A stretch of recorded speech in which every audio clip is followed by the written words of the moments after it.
శ్రీ గురుభ్యో నమ. ఓం నమో భగవతే వాసుదేవాయ. భగవద్గీత సప్తదశోధ్యాయ శ్రద్ధాత్రయ విభాగ యోగము నుండి ఈవేళ మనం 24వ శ్లోకాన్ని పరిశీలన చేసుకుందాం. తస్మాదో మిత్యుదాహృత్య యజ్ఞదాన తపఃక్రియాః ప్రవర్తంతే విధానోక్తాః సతతం బ్రహ్మవాదినాం.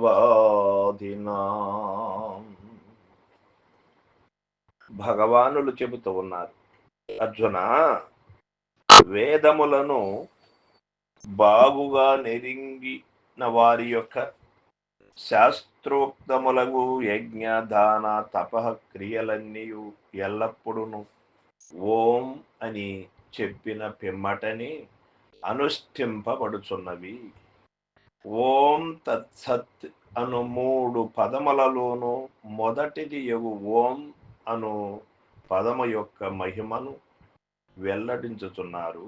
పరబ్రహ్మము యొక్క వాచకము అయి అతి పవిత్రమై మహాశక్తివంతమై వెలరుచుండుటచే వేదవేత్తలందరూ తాము ప్రారంభించు యజ్ఞ దాన తపస్సులను క్రియలన్నిటి యొక్క ఆదియందు ఎల్లప్పుడూ ఓం అను శ్రీ ఏకాక్షర ప్రణవ మంత్రమును ఉచ్చరించుతున్నారు.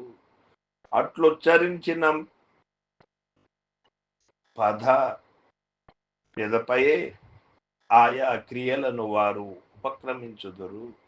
అట్లే ఆయా క్రియలు సమాప్తమైన వెనుకను మరల ఓం అని ఆ ప్రణవమును ఉచ్చరించుచుందురు.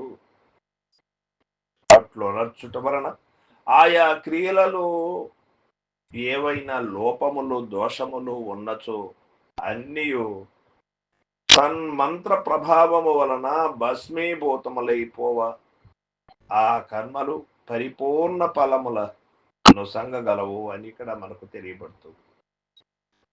సతతం అనగా ఎల్లప్పుడును అని చెప్పుట వలన అట్టి వేదవేత్తలు తామాచరించు ఆయా యజ్ఞ దానాది సత్క్రియల ప్రారంభమును ఎల్లప్పుడూ ఆ ప్రకారమే ప్రణవోచ్చారణము చేయుదురని స్పష్టమవుతున్నది.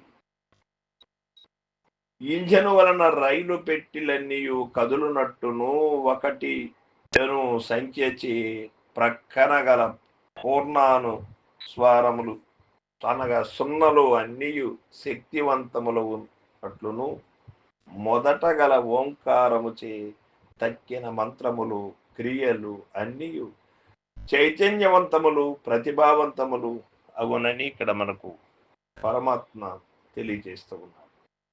ఓంకారము యొక్క మహిమను మనం నిజముగా తెలుసుకొనవలెను. వేదవేత్తలు తామాచరించు యజ్ఞ దాన తపక్రియలకు మొదట ఎల్లప్పుడూ ఓంకారమును ఉచ్చరించి పిమ్మట ఆయా క్రియలను చేయుచున్నారు. అందుచేత ఓం అనే ప్రణవాక్షరి ఈ సృష్టికి మొట్టమొదటైనటువంటి మంత్రం. సృష్టికి ప్రణవమే ప్రధానం. కావున ఈ యొక్క సాంప్రదాయం యావత్ ప్రపంచము కూడా ఆచరిస్తూ ఉన్నది. సర్వం సద్గురు పాదార్పణమస్తు. జై గురుదేవ.